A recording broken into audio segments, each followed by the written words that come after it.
Cougar Coaches Show on the Washington State Sports Network from Learfield. U.S. Bank. Life keeps moving. We're here for every step. U.S. Bank. Member FDIC. Tonight's show is also brought to you by Zappos, the home for the Cougar Coaches Show, where the Palouse comes to play and eat. Now, live from Zappos, alongside Cougar head coach Jake Dickert, here's the voice of the Cougs, Matt Chazanow. It is that time of the week. It's great to be with you. We're talking ball here. We've got a big Pac game of 4-1 Washington State team, now 1-1 in the Pac. Congratulations, Coach, on your first Pac win as the headband, right? Officially, great. Interim tag is off. You're the guy. Yeah, it's a great homecoming win. Yeah. Man, it was awesome to see everybody. The crowd was electric. I mean, it was a great environment, and to work all the way through that game and get the W was a big one. Beat Cal 28-9. You take on a 6th-ranked undefeated USC Trojan team. We'll talk about them in the next segment. They're 5-0 and 3-0 in the Pac. But if there ever was what did you say post-game? It was a gritty, ugly, beautiful win. I think it was something like that. Yes. It was something along those lines, right? You forced 9 Cal punts. I mean, yes. it was 14-9, yep. And it could have been a little higher. And then late, the offense got going 28-9. You sealed. And it was good to really finish strong, and I think the response is what everyone wanted to know. What were the Cougs going to do after the Oregon game, and to respond to win a tough, physical, gritty game?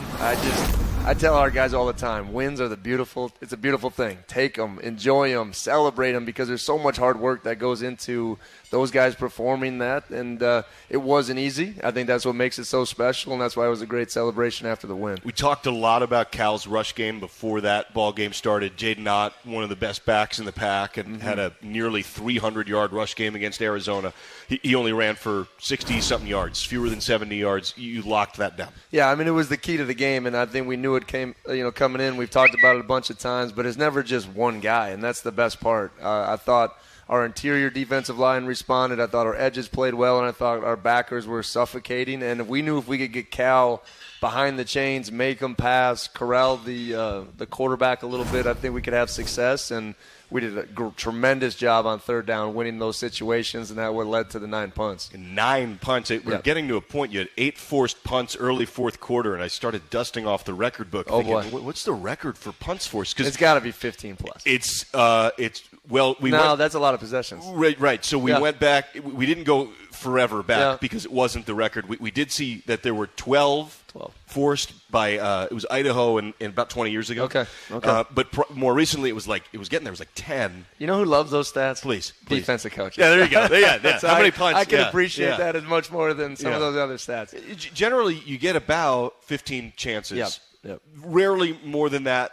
Often fewer. Yep. Sometimes around 10 Depending to 15. on the pace of the play. Yep. Yeah, right. So do you have, there's data and there's metrics and analytics, but 9 punts is a lot. It's a lot. If you're going to force 9 punts, that's either a really low-scoring game or somebody got beat handily. 28-9 may qualify as that. But is there a certain number of punts you go, hey, we want to force 3 punts, right? We want to force 4 punts. Is there? Yeah, we kind of work off the metrics of 12 series in a game. Okay. So 9 is on the really high mark. In today's world of going for it a lot on fourth down, right. It's changed those metrics a little bit too. So we don't have any targeted goals besides the bend but don't break, field goal attempts, don't give them easy touchdowns. So we lean more there, but it was evident when we looked at the special teams charts just how much punting we had and how much we conserved on that field position. We beat Cal by over 13 yards per field position every time we exchanged the ball. And that's how some of those tough wins, tilting the field like that and giving some, situations where even on the interceptions they were backed up, right? So we created some field position there, and it was an advantage for the Cougs. 13 yards per field Yeah, per possession. so our average field position was 34-yard line, and theirs was the 21 all the way backed up, and that matters every time you're exchanging that football in a tough game. Which is a credit not only to the defense but also to Nick Haber, the punter, right? Correct. He's got a lot to do with And then the offense, when you look back on it, besides the few mistakes, we were moving the ball. Over 20-some first downs. I mean, I can't remember our yards per play, but it was in a position where we knew it. We just made some mistakes turning the ball over, and that's a credit to Cal and their defense and what they do and how tough and physical they can be. But it was one of those games that we kind of had to push through, and then to come back and to kind of hit a couple big plays and then hit Renard down the sideline, kind of broke it open, and then the 4th and 1. max aggression in that situation, going out and going and getting it was a kind of the nail in the coffin. What is your thought on going for it on fourth down? It's very much the in vogue thing. Some coaches do it all the time, some not as often. It's easy on a piece of paper. I will say that. And, I think that's the biggest thing that I've learned now in this seat, the analytics of it and what you can do. And we went for 4th and 1 early, backed up in that game and got it. It isn't always, people are so emotionally attached to the result. Like you can't be. You got to put yourself in the best situation for the team to be successful. And like USC, you look at the book, it's aggressive, right? And we got to make sure we're scoring touchdowns, not field goals. And that was the big key to Cal game. And we executed on some of those 4th down situations. Yeah, USC's gone for it 13 times on 4th down. They've gotten more than half those. They're 7 for 13, which is good, right? Yeah, and I think we're doing well in those situations. So it's. What the one thing the analytics never tell you about is the feel of the game, the look of the sideline, all those type of things. So there's some gut moments in there, and I knew when we got down there it was time to, really finish Cal off and then have the defense to go back out there and finish it and be physical and hit the quarterback. We just needed that as a team, and I think it was a big confidence lifting us to that finish. There's also all this stuff that fans or broadcasters or even those who are scouting you won't know, right? Like, well, look, this guy's ankle. This is purely hypothetical. You're going forward on 4th and 1. Yeah. Well, somebody's ankle's a little bit banged up from the second quarter. No one else knows. Sure. You know, and the QB knows. Or, hey, our right guard's a little bit sore in here, and he's been getting beat. And so it feels conservative, but actually it's smart. But no one will ever know that. Correct. Right. That's the one thing I say, because everyone refers to it as the book, right? The analytics book. I just say they don't feel the team, and they don't understand whether the score is 7-3 or 37-33. Like that changes whether you go for some of those and how the team's playing and performing and the confidence that you have on each side of the ball. So those are things that we look at from a big view, and that's how some of those new analytical terms come into play. The Cal wide receivers were very talented and gifted. For the most part, they were pretty quiet. I mean, they did a really good job one drive, and Hunter's a really good wide receiver and kind of knew he'd get free for a little bit. Plummer threw some good balls. It was pretty accurate, but really all said and done, the secondary for Washington State with great pressure from, 7 tackles for loss. Number 4 in America right now, I think is the number. Yeah, TFLs. And I think the biggest thing going in, Chaz, was just number 1 in America. Making sure those 4-down linemen could get pressure. And I think that was the biggest difference from the Oregon game to the Cal game. And I think our defensive backs really responded. They communicated well. They kept the ball in front. Guys are going to make plays in today's football game, but I like the confidence that they had in that football game to respond and go out and play really well. Jaden Hicks has had 3 straight double-digit tackle games. Yeah, some of it is that position, and some of it is just his feel and how he's going out there and playing aggressively. And the best part about 3 consecutive ones is his maturity over those 3 games is tremendous, and his confidence is grown, and he knows the type of player he is, and it's fun to watch him play. Yeah, he's been. I was laughing on the air with Brinker about you're going, man, I hope this guy looks in real life like he does on film, and he does, and now he's playing this way. Just recruiting him. I told you the story. He showed up the first time I saw him when he was here. I was like, yes. Yeah, and then you watch a young guy develop, and there's another thing about practicing well, and there's another thing about going out there and doing it, and man, he's done it. Is Shaw Smith-Wade playing better than maybe you thought he would have as just a sophomore? Well, I think that's always an interesting question, too, because the talent's there, and, just the void that Jalen left is who's going to do that. And we know, obviously D-Lane coming back, and for Shaw to come in and just really step up from a rotational player to an everyday corner to, I think, by the time this is all done, an all-conference performer, right? But and Shaw will be the first one to tell you it's maturity, it's discipline, it's buy-in, it's everything that he's doing off the field that's now translating to his success on the field. And just as a coach, when you see those things, you're just really proud of guys that want to be better in every facet of what they do, and then they see the results on the field. Corners can be hard to assess as if you're not really breaking film down as like a corners coach, because sometimes they don't get opportunities because they were in such good position. Yeah, it's an interesting position to play because sometimes you have to be so focused for 75 snaps for the 8 to 10 that are going to matter. Right. And there's got to be an effort level and a discipline to that. So, but yeah, you talk about the lockdown corner. Sometimes people don't try you. And Shaw, to his credit, early in the season, people tried him a lot down the field, and he just really showed that he can go down the field and make plays, and I thought that was really important. He's also sixth on the team in tackles right now. He's 20 Sometimes tackles. that's dangerous when you're a corner, but that means he's active. I like that. Yeah, he's hitting some, and I'm not trying to take anything away from Langford either. He's got 14 tackles this year. He's played well. Very steady. Yeah. Yes. The team seemed, by all accounts, with a slow offensive start, but 9 forced punts and only 9 points allowed, to play a very Jake Dickert Washington State football game. A lot of tackles for a loss, beat them up, scored 28, won the game 28-9. Yeah, hopefully I like to say that's a team win. It's a team win. It's a wazoo, gritty, dirt underneath your fingernails type game.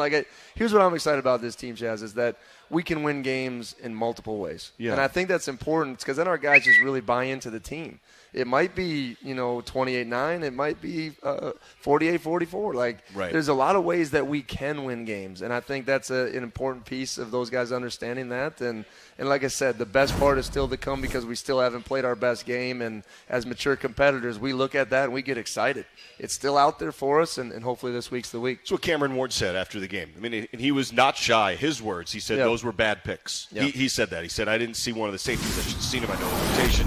He knows what he did. The other interception, he said that. Those were his words. And he goes, look, we won the game. We won 28-9, but I'm excited because I know I can be that much better, but we scored 28-1. So he seemed to reflect that sentiment. No, and I think, Cam's been very mature as we've gone throughout the first 5 weeks, and he's done what great leaders do, and he's owned everything. Accountable. And, that's what leaders do, and I think he's the first one to look himself in the mirror and where he can get better.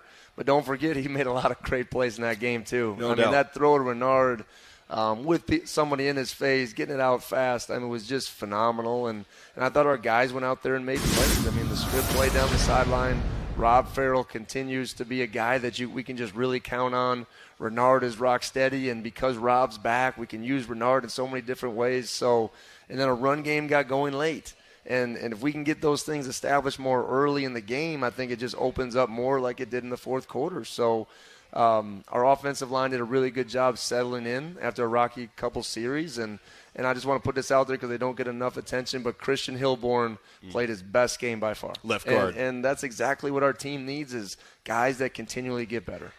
There was a Mike Leach trend, and I bring this up because of Eric Morris and the air raid. There was something that he always did, and he was very open about it. He has a play sheet, and he very famously has one of 12. Yeah, there's not much to it. I wouldn't call it a play sheet. Yeah. But he figures out what works and what doesn't. Yep. And so there were always a lot of very productive second halves, a lot of productive fourth quarters, because he'd kind of whittle it down. And I couldn't help but notice the run game got going late and then shut the game down. You know what I mean? And one thing, we have a big points of emphasis chart. I'm not going to go through all of it as a team, but the last one is what we call the finish factors, right? So it's third down conversion, who wins, red zone touchdown percentage, who wins, and who has the most rushing yards in the fourth quarter. It's amazing how many stats you win the game.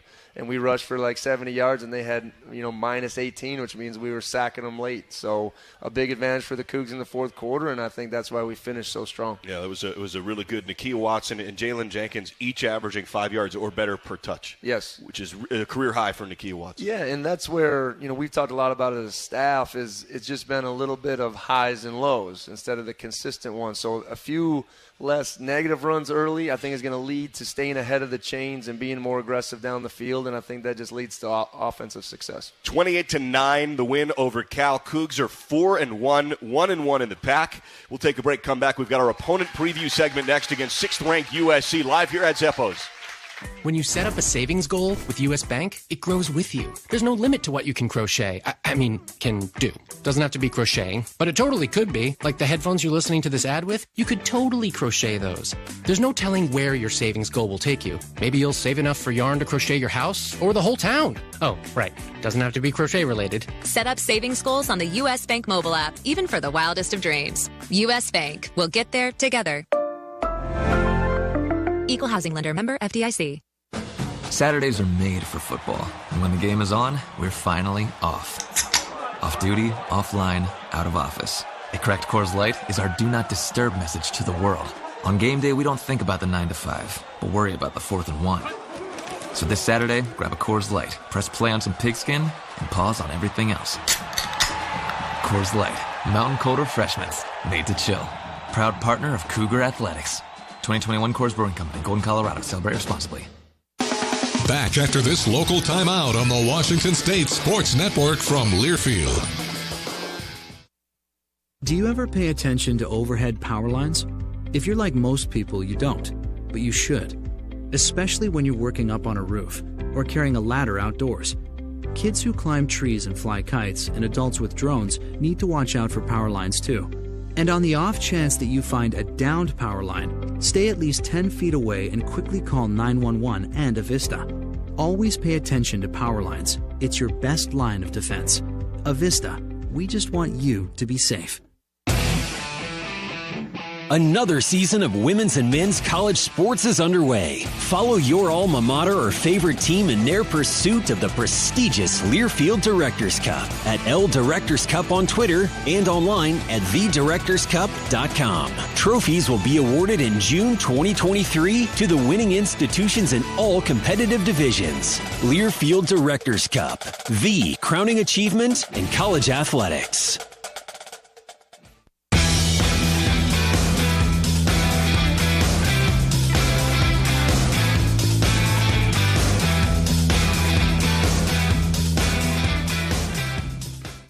Welcome back to the show. Time now to look ahead at this week's game with the Coors Light Opponent Preview. Coors Light, mountain cold refreshment made to chill. Back at it live here at Teppo's, talking ball with Coach Dickert. We've got the USC Trojans, 6th-ranked team in America to date. They have beaten Rice. They won at Stanford. They beat Fresno State. They struggled but won at Oregon State. Really close ball game, 17-14. And most recently, they beat Arizona State 42-25. So overarching theme with this USC program, Lincoln Riley's their head coach, Mike Leach disciple, and a lot of Washington State ties with their staff. Alex Grinch and Peyton Pallure is on their staff. Yep. But their quarterback, Caleb Williams, and their wide receiver, Jordan Addison, two of the top players in America. Addison was last year's Biletnikoff Award winner, came from Pitt. And rocked the nation, frankly, in terms of news. And so did Lincoln Riley and Caleb Williams going to USC. But those two guys have to jump out at you. Yeah, I mean, I think they, however you look at it, they won the transfer portal game with a lot of big names. And you can throw Travis Dye in there and some of those other guys. But, I think they've done a tremendous job. And I think they are a complete team, because you mentioned Coach Grinch. And it isn't just the offense that gets all the notoriety, but they are doing really well defensively. And I think they're leading the country in takeaways, which is a big deal. Anytime you get extra possessions to this talented of an offense, I think they're going to be successful. So, they're one of the most efficient offenses in the country scoring touchdowns, right? So we got to find ways to get them behind the chains and make sure we can still attack. And I think that's the biggest, message I've had to our guys is we got good players too. And we can sit here and talk about all their guys, and I will. But at the end of the day, I trust our guys to go out there and make the plays in the moment, and we're going to coach them to win. And we're going to coach them to be successful, and our guys got to go out there and make plays, which I know we're confident as well. But, the quarterback can sling it. He can run it. And Jordan Addison is just as talented and as smooth as a receiver when you watch him on tape as you'll ever see. So they've been very successful and a really good duo together. You mentioned Travis Dye. Coug fans remember him from Oregon over the last 4 years. Austin Jones is one of their backup running backs, Stanford transfer. Their other wide receivers, Brendan Rice, he was a Colorado wide receiver. Their other wide receiver, Mario Williams, was an Oklahoma receiver. They had 19 transfers on the year, and their entire linebacking core is transfers as well. Is new, and that's the new college football world that we live in. It used to take a new coach 3 years to rebuild a roster, and now you're looking at the results of it in 6 months. So it's the new world we live in. It can be scary, but it's part of what we have. And like I said, they brought in some impact players at a lot of positions and guys that are really making plays for them. And, the Gentry kid was at Arizona State, and I don't know if he's freshman All-American, but it's different now. He's 6'6", 200-pound linebacker. It's just a long guy that's really taking up space. Let's talk about that for a second. I was going to ask you, because watching film, and I'm doing my own little breakdown, which is very, very different than yours, and looking for different things. But I paused it, and I looked at Gentry.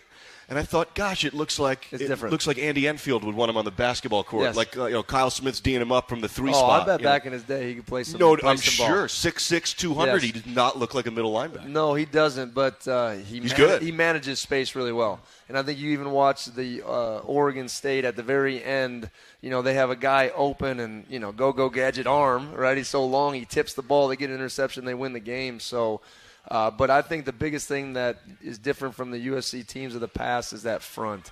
And they're playing aggressive, and they're being, they're moving around all over the place, and they're being really disruptive. So we got to make sure we handle that as an offense. Tuli Tuipulotu is one of the best, I think. He is a returning starter, Yes. all-pack last year. He seems to be really disruptive off that end. Physical, really physical, and he plays the game the right way with a lot of energy and power and effort. I mean, he's one of those guys there. You see 49, this guy's a problem. And he isn't just on one edge. He's on the edge. He's in the interior. He's sometimes they'll play him back at linebacker and blitz him, so this is a good, well-rounded team and a lot of new pieces. And credit to Coach Riley for getting all those pieces and trying to make them a team. I mean, I think those are different challenges, too, that, people don't realize that's all part of it, too. And obviously being 5-0, they faced some adversity in the Oregon State game, and they rallied, and that's what good teams do, and they found a way to win it. Yep, won a close road game. Linebacker, you mentioned Gentry. The other that's been really active, their second leading tacklers, an Alabama transfer,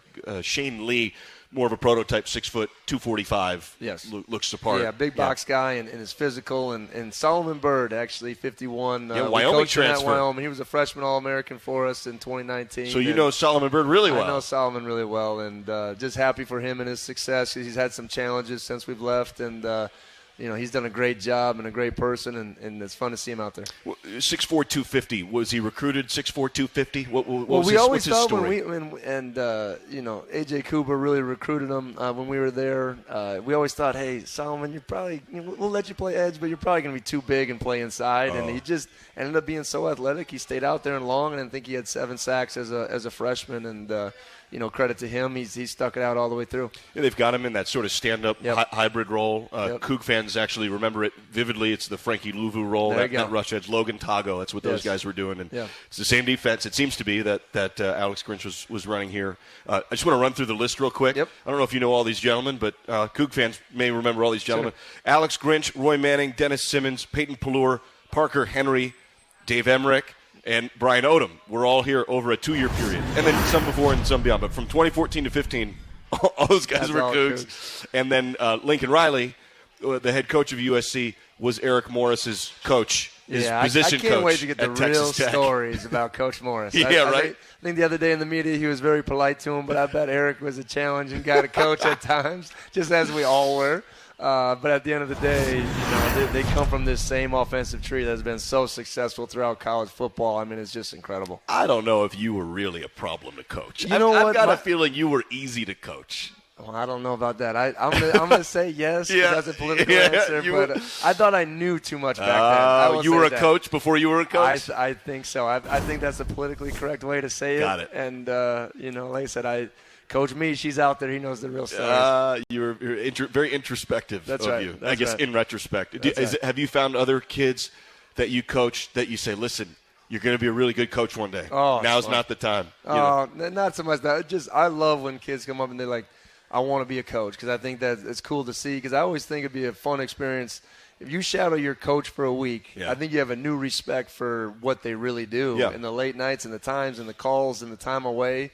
So sometimes when a young person says that, I said, hey, let's look at this. But it's a very rewarding profession, and it's amazing. You get some of these guys that, man, they just make great coaches, and you see it in their leadership abilities as a player.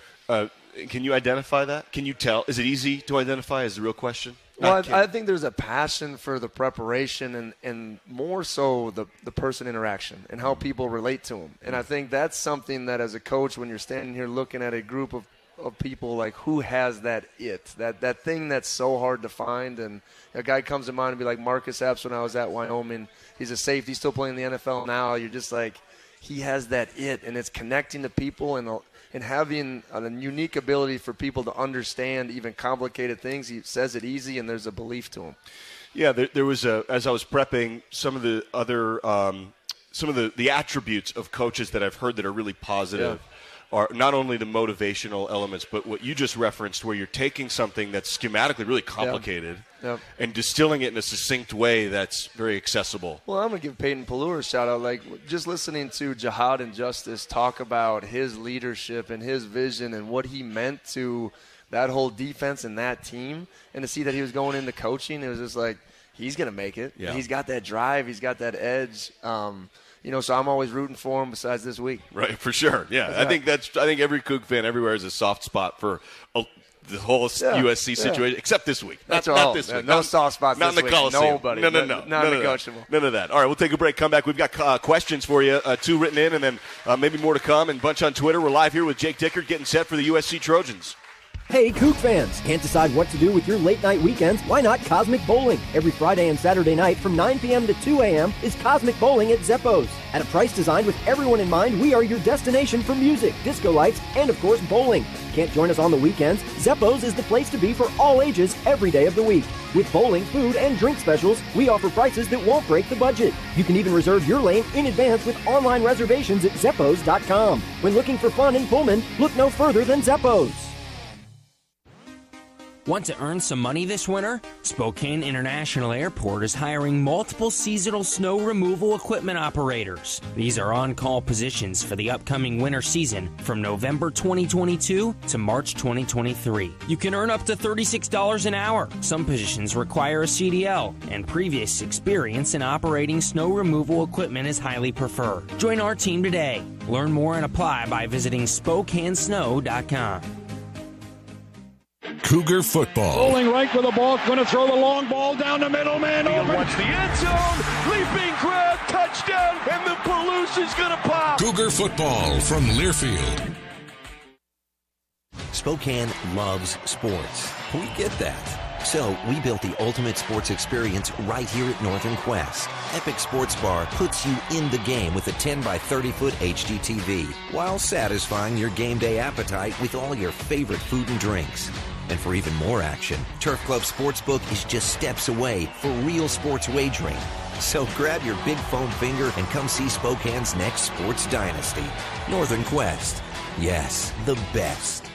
The passion. He's going to take it to the house. Dinner's cooking. Touchdown. The fury. Getting blitzed. Down he goes. The speed. To the 50. To the 40. He's gone. The best in college football. Toward the end zone. Got it for 6 points. You can unhitch the wagon. Put the ponies in the barn. Back to the end zone. 30. 20. This is the College Football Blitz. Listen all season long on College Sports Now on the Varsity Network.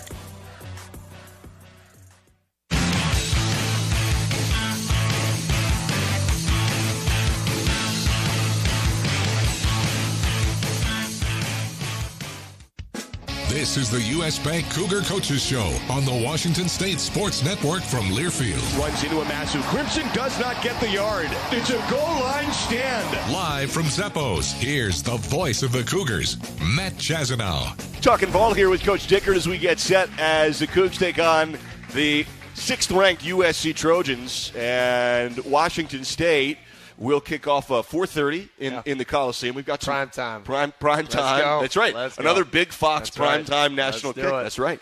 All right, we've got 2 write-in questions, and then we have a bunch logged in on Twitter here. But as always, as is tradition, that's right. Should you write it in? Start with everyone that's here. That's right. Lane Kiffin, the head coach of USC, the last time the Cougs won in the Coliseum. 2013.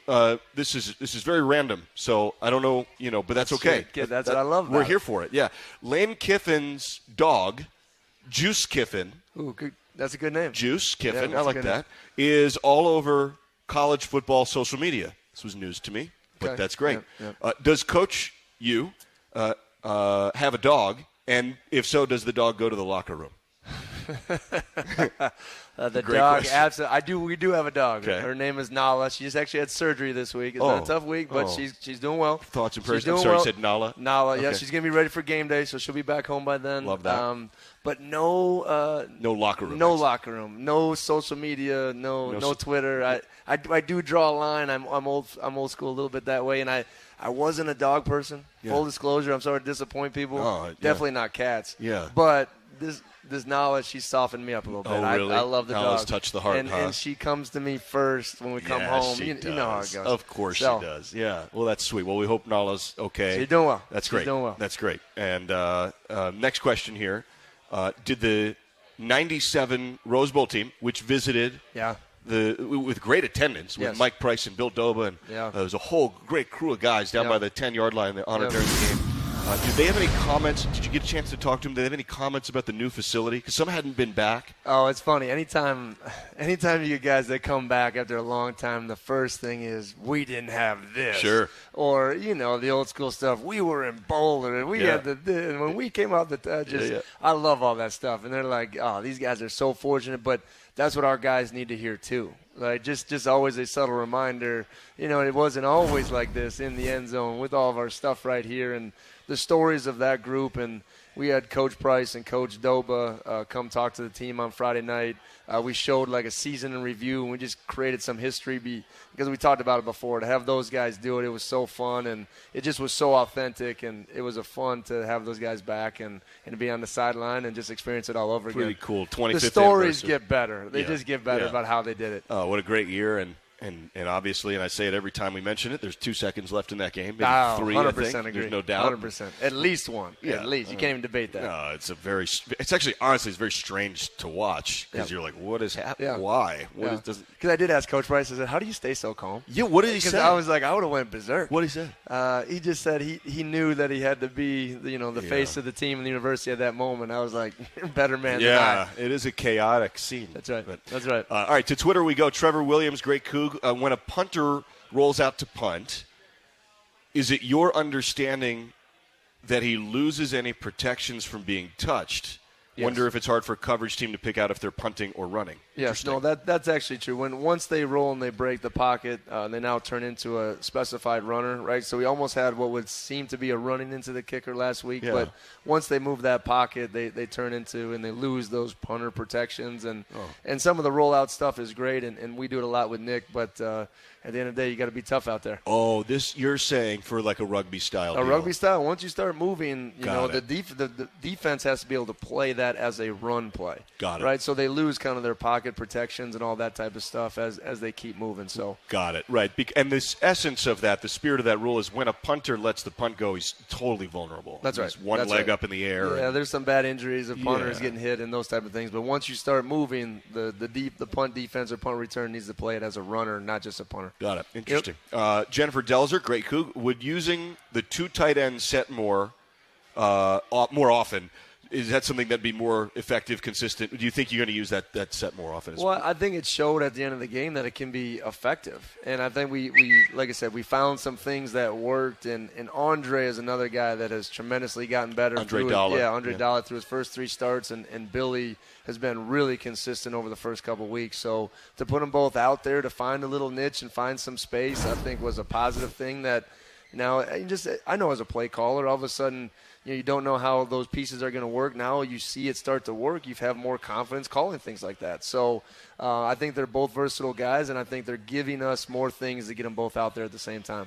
They're both certainly Billy has shown he's a pass catcher. Yeah. And I'm not trying to call out Andre. I know he wants one back last game. There's no doubt. We laughed on Monday because we said, we celebrate, hey, Billy, first touchdown for a tight end 2011. Yeah. And I was like, Andre, this could be you, bud. Next time, don't make us go to 4th down. Just catch that one, and we'll be all good. So, we played it off, and everyone had a good laugh. I wanted the lefty pass highlight. That's what I wanted. The Cameron Ward left-handed pass. Yes. How about that? Those are the things that you got to have a little fun. Right? You got to have a little fun and smile when it works and doesn't work. I mean, it hit him in the numbers, right? He was right. And we knew coming off that quick edge, there could be somebody in his face. And he's actually thrown a touchdown pass left-handed before. Already? Yeah. In Incarnate Word? Yeah. Was it like that? Do you know? Was it a little bit like that rolling, and it kind of got caught up, and boom, he zipped. He's like zipped it. Yeah, he threw it left-handed. That is not easy to do. It's incredible. It is incredible. I mean, gosh. So he does some things that are just unique and different. It's fun. Yeah, I was asking Renard actually about his release, and Anthony Gordon had a really quick release in 2019. Luke Falk, Minshew also quick release, very accurate, but maybe one of Anthony Gordon's best attributes was how fast he got rid of the ball, which, when you're timing offensive line, actually sort of lengthens shortens the amount of time they need to protect. Absolutely. He said Cam Ward's as fast as anybody, though. And I think it's just not only Cam's, it's just different arm slots. I mean, you see him throw a lot of times from a lot of different slots, which can mess up a little bit receivers, but they say the term a heavy ball. Like, it just gets on you so fast. It's like, boom, and that's that quick release. Yeah, really, really, really special arm talent. Bring back our Sonics wants to do. We should bring back the Sonics. I thought that was the whole question. I think that's happening. Okay, I think we're right on the doorstep. All right, let's do it. I think they're heavy rumors. We'll put it that way. Okay. I'm not breaking any news here about that. No state secrets were passed on. Legendary head coaches Bryce and Doba were known for recruiting big frame, 6'4", 6'5" athletes, and then developing them into D-line, tight end, O-line, Ryan Long, et cetera. Now, with the H-back and the tight end, do you think that's something that may happen? If I may, kind of already seen it a little bit with Moon Ashby shifting over. Yeah, I think it's just going to be a philosophy of ours recruiting, period. Big, long bodies that we can develop. Figure it out. And guys that you don't always see getting on the field as fast as Andre. As much as I love Andre being out there to go out there and compete, but guys that might not be as physically ready, then all of a sudden 3 years you're like, oh, there it is. So, but I think it's that length and that size we've been missing a little bit that we need to reestablish really at all positions.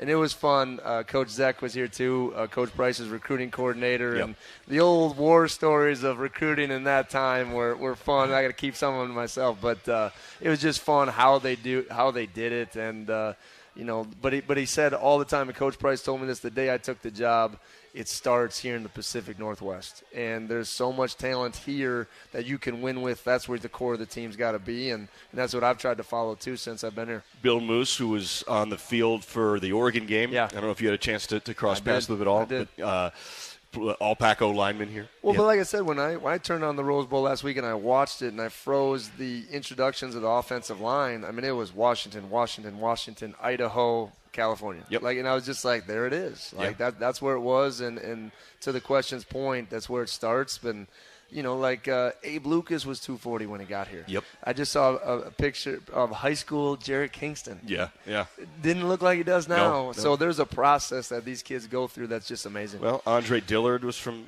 Washington. Yes. Joe Dahl was from Spokane. Yes. You've had a lot of in-state guys. Fafita's from Everett, but Clay McGuire identified a lot of those guys. Absolutely. And this is where it starts home, especially at the offensive line. Moose from Edwall tells a really funny story about being recruited in 1970. And he said he and as he gets to campus, he and 12 other guys were all tight ends. Okay. So wait a minute. And he gets no, you're all line. Shuffle them around. The old recruiting right, trick. That's right. Daywalker wants to know, Joel Klatt said this game will come down to turnovers for USC. Klatt's one of the analysts for Fox, former Colorado quarterback. How do you keep Cam in the right mind frame? He's kind of referencing, I think, the interceptions. We talked about this a little bit. Well, I think it's turnovers for both sides, really. Yeah. I mean, you look how efficient their offense has been. Only one turnover in 5 games, and we didn't get any last game, played great on defense, but we got to find ways to do that and maybe, jar their system a little bit, create some adversity, see if we can steal some possessions by getting takeaways, and then, it's the easiest coaching thing ever to say take care of the ball, right? But it's got to be there. But at the end of the day, we got to play aggressive, and we got to make sure we're being smart with the football too. Tom wants to know, very specifically, are you thinking of rushing 3 and dropping 8 against USC? What's your game plan, Coach? Just lay it out. Just tell us. Yeah, we're going to rush 1 and cover 10. That'd be different. Or bring everybody. No, those are 2 things that Coach Riley can get ready for.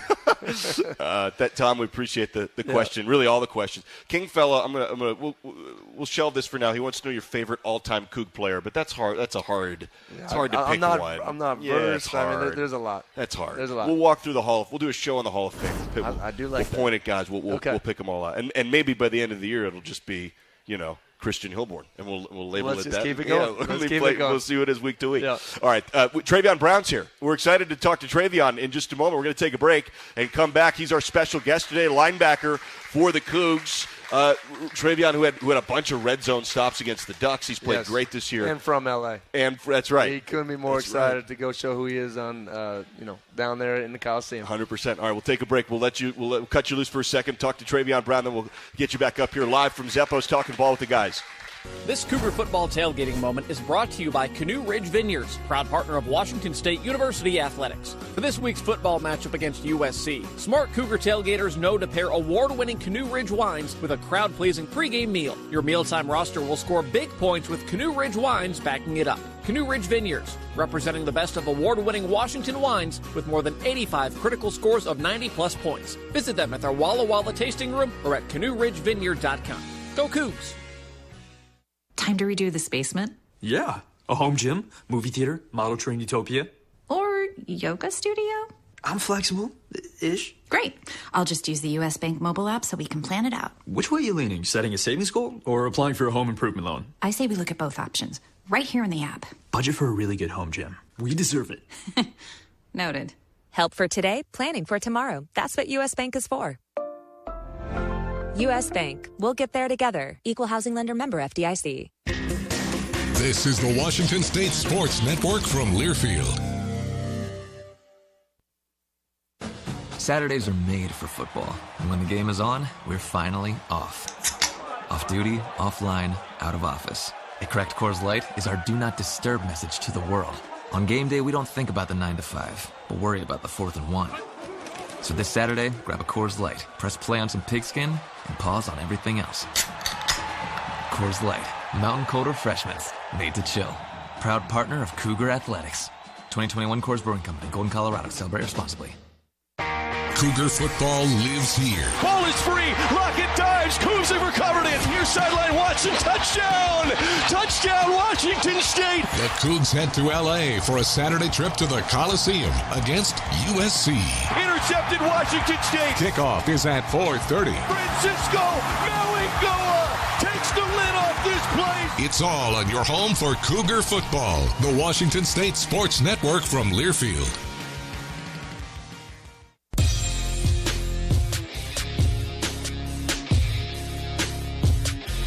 Back here live at Zeppo's Talking Ball. We've got ourselves linebacker number 82, Trey Brown, joining us here at Zeppo's.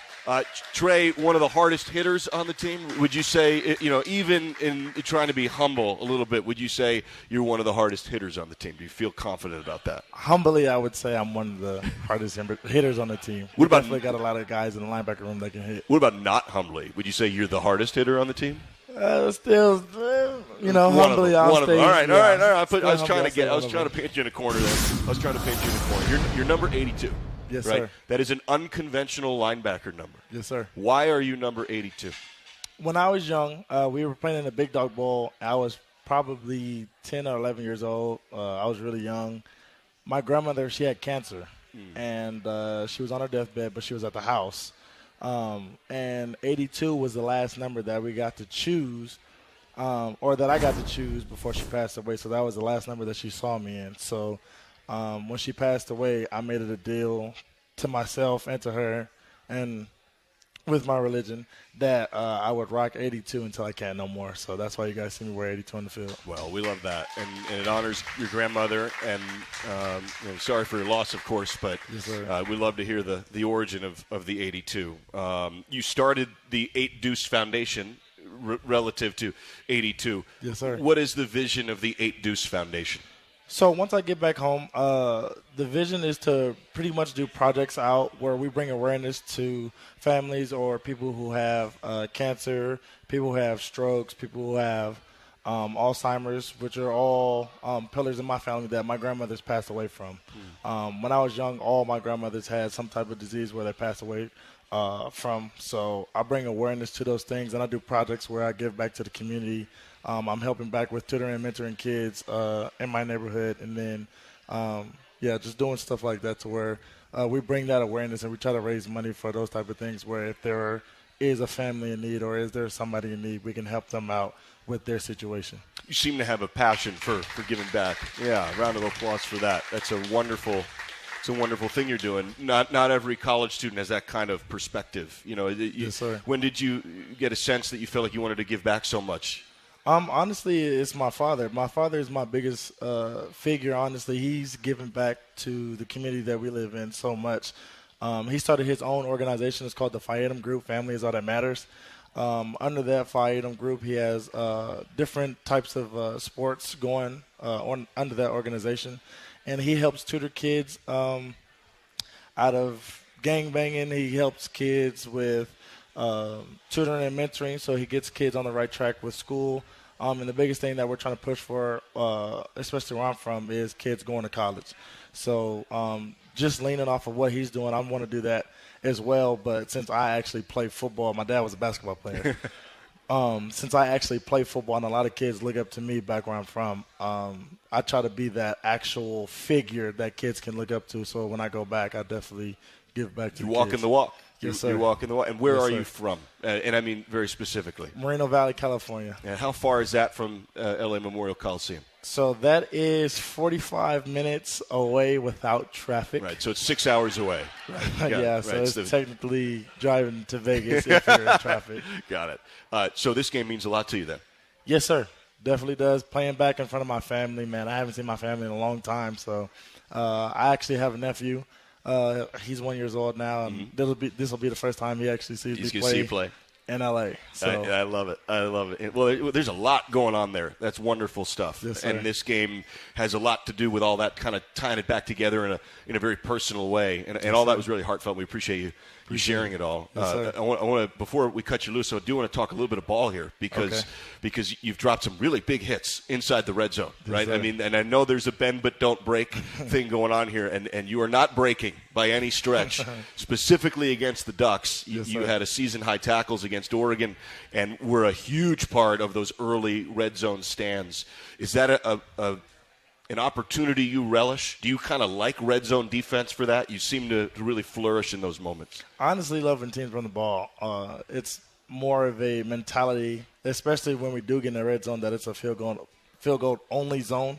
We've been preaching that since the spring. So not loving when teams get in the red zone, but when it does happen, we get to a point where, okay, we don't allow points on the board, and if we do, we just get it on the time. Makes sense. Trade sevens for threes. Yes, sir. All right. Trey Brown, sir. thank you. Thank you for this time. Appreciate we appreciate all you said and all you're doing. sir. Thank you very much. That's Trey Brown, one of the top linebackers here on this Washington State team, one of the top players here on this Cougar team. We'll talk to Jake Dickert next. We'll take a break, come back, talking ball here at Cougs and Trojans coming up. Thank you, Trey. You already know that free Camus Rewards let you earn and redeem points everywhere at Northern Quest. But did you know that everywhere includes the all-new East Pan Asian cuisine and Neon Pizza? Plus, you'll enjoy our new weekday happy hour from 3 to 6 p.m. You'll even save 10 cents a gallon at our Kalispell Chevrons.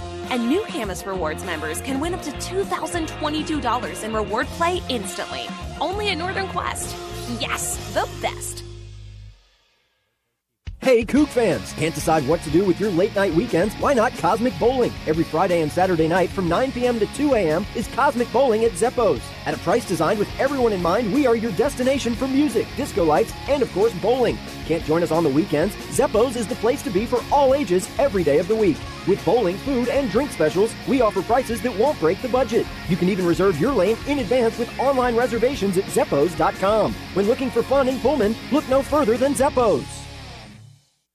This is Drew Bledsoe, and you're listening to Cougar Football. Bledsoe calls his play, has the ball, throws a home run ball from the end zone to Bobo. Touchdown! Washington State! On the Washington State Sports Network. Carbon monoxide detectors save lives because if kerosene, propane, natural gas, or wood isn't burned properly, dangerous carbon monoxide may result, and it can build up indoors without you knowing, as it's invisible and odorless. So protect yourself by installing UHL-approved carbon monoxide detectors. If carbon monoxide is present, the detector will alert everyone to get out of the house, where you can safely call 911 for help. Avista, we just want you to be safe.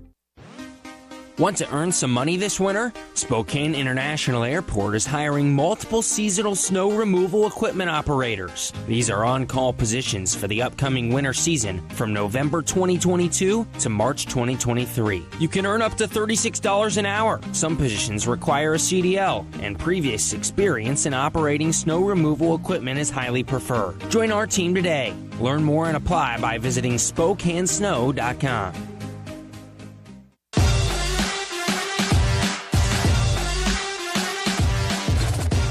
Back at it live here, talking ball with Jake Dickert at Zeppos. Head to Chipman & Taylor's website for your chance to enter to win Coug football season tickets and Coug swag for next season.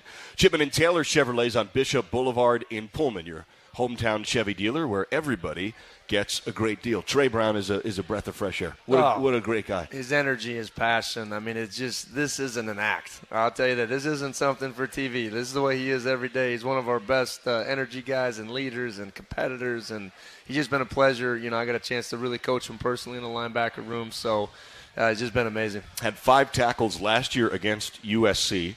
And you know, he's played really good football for years now, but has he stepped his game up even more so this year?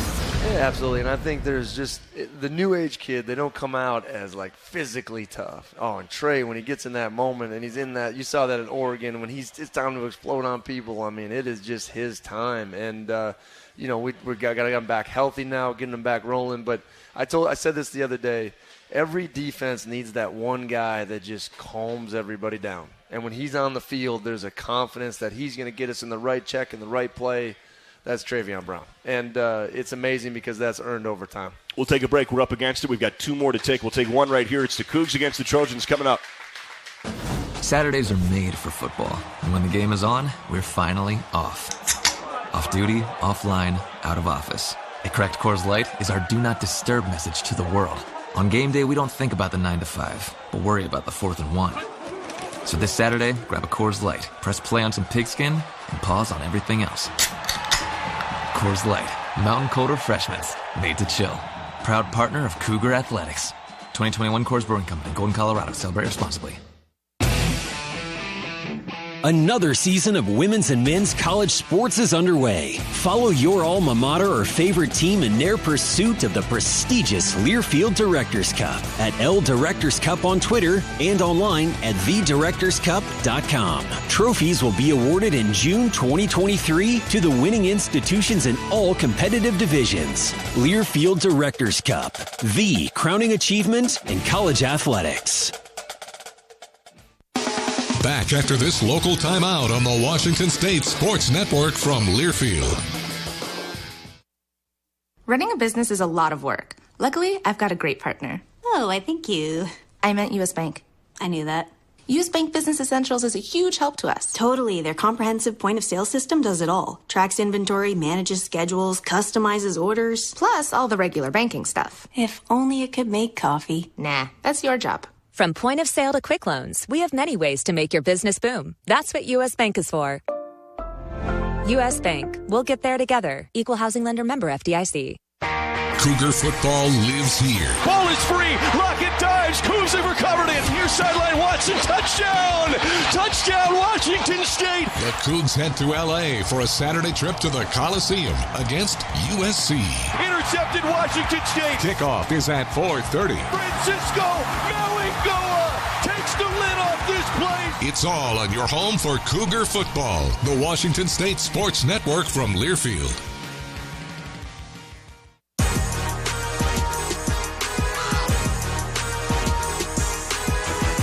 Cougs and Trojans coming up, 4:30 kick, 2:30 airtime. It'll be Billy Newman, a California guy who was Carson Palmer's running back. Washington's 10th all-time Coug tackles, and he'll be on the air with Derek Dice. He and Carson Palmer still buddies. That's awesome. Carson Palmer will be on the pregame show with our guys Derek Dice, former Trojan quarterback. Yep. And so Derek Dice and Billy Newman on at 2:30, and then we'll kick it off at 4:30. Earn your bragging rights at Northern Quest with more slot machines, table games, restaurants, lounges, and luxury hotel rooms than anyone else in the region. Northern Quest, yes, the best. More at northernquest.com. Usually what we do is we take a position group and slice and dice a little bit and break them down. We did running backs last week. We've kind of done that a lot on the offense.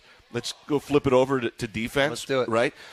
And I want to talk about the edges, okay? Yeah. There are 2 names that folks knew really well, Brandon Jackson and R.J. Stone, coming into the year. But there are also 2 guys who have played great football at times. Quinn Roth, who almost forced a safety last game, and Andrew Edson, has been really good at times. He has 4.5 tackles for loss. Snoqualmie, Washington kid. Absolutely. Lawrence Valatea, Ram Stevenson. I mean, that group's been really active. Yeah, and I think sometimes when we first got here, it took people a little bit to get used to like, why are they playing so many guys? But I think every player has a little bit of a sweet spot, even RJ and BJ, right? For them to maximize what they're capable of doing. We've talked about Brennan Jackson. We talked about his development. We talked about his style. I think everyone knows RJ, the one guy that has just been phenomenal is Winrow. I just, to play at or above your ceiling level is just so exciting to watch him come as a walk-on, earn a scholarship when we're here, and then to play this way and do it with effort and toughness and physicality. I mean, it's been consistently through the games. And Quinn's opportunities, they aren't what RJ's and BJ's are, but he's getting 25 to 35 plays a game, and he was maximizing, and we're just really happy with the 3 young guys. So Eddie had to come in last year and play as a true freshman and have some success, and then Lawrence and Ram are those guys that we just talked about, length, athleticism, stash them away, let them grow and develop, but, to really contribute for 10 to 15, and Ram had a little bit of an injury in fall camp, and now I think he's getting back to where he's feeling comfortable again, and we're going to need those guys to give us consistent pass rush. And what I love is they're all different. Yeah. You know what I mean? BJ with his side and speeds, RJ with his craftiness, Ram with his speed. There's just different ways to play that position that I think they all have their little just package plays within what we do. And I think anytime I've discovered when you give somebody a role, it's amazing how much focus and drive and their practice habits just continue to grow because they don't know when their number is going to be called. So they stay focused, and they're trying to be their best for whatever amount of plays that are out there. But it's been a really consistent group. Final break. We'll come back, put a ball on it next. Cougs against the Trojans coming up.